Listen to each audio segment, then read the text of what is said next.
दुनिया भर में कोरोना संक्रमण को 1.5 साल से ज्यादा का समय बीत चुका है। इस दौरान कोरोना की आई 2 लहरों में संक्रमण के शिकार हुए लाखों लोगों की मौत हो चुकी है। इस बीच कोरोना के सामने आ रहे नए वेरिएंट्स ने विशेषज्ञों की चिंता को और बढ़ा दिया है। विश्व स्वास्थ्य संगठन ने हाल ही में बताया कि कोरोना के डेल्टा वेरिएंट ने दुनिया के तमाम देशों को अपनी चपेट में ले लिया। सामने आया एक और वेरिएंट।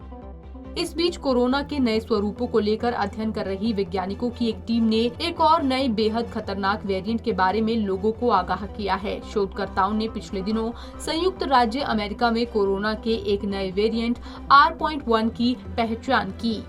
वैज्ञानिकों ने नए वेरिएंट को लेकर किया आगाह। शोधकर्ताओं का कहना है कि फिलहाल कोरोना के इस नए वेरिएंट के मामले काफी कम हैं, लेकिन लोगों को इससे विशेष सावधान रहने की आवश्यकता है। जिस तरह से इस वेरिएंट की प्रकृति देखने को मिली है, उस आधार पर माना जा रहा है कि ये काफी संक्रामक हो सकता है। जापान में हुई थी R.1 वेरिएंट की पहचान।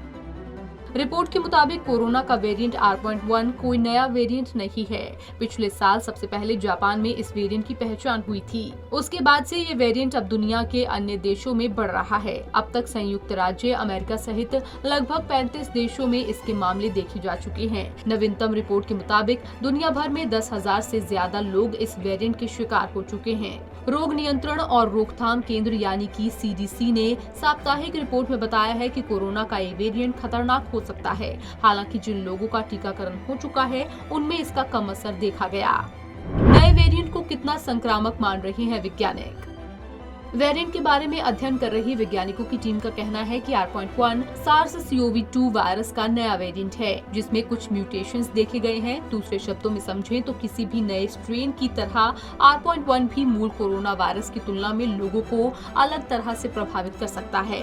वैज्ञानिकों का कहना है कि अब तक इस वेरिएंट की प्रकृति को देखते हुए इसे काफी संक्रामक माना जा रहा है।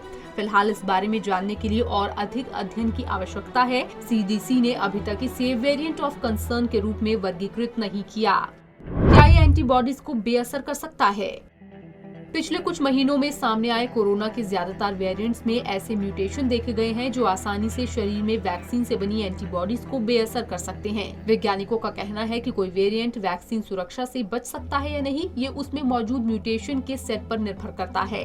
R.1 वेरिएंट को लेकर किए गए अब तक के अध्ययनों में वैज्ञानिकों ने पाया है कि ये भी शरीर में वैक्सीन से बनी प्रतिरक्षा को आसानी से मात देने की क्षमता रखता है। हालांकि इस बारे में जानने के लिए और अध्ययन की आवश्यकता है।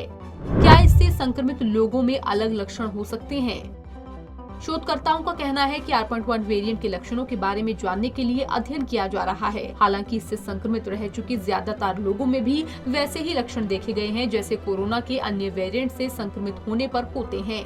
वैज्ञानिकों का कहना है कि फिलहाल इस तरह के नए वेरिएंट से सुरक्षित रहने के लिए लोगों को ज्यादा से ज्यादा वैक्सीनेशन करवा लेना चाहिए। भले ही नए वेरिएंट्स वैक्सीन से बनी प्रतिरक्षा को चकमा दे सकते हैं, लेकिन वैक्सीन को गंभीर संक्रमण के खतरे से बचाने में असरदार पाया गया है। Bureau report, Punjab Kesari TV.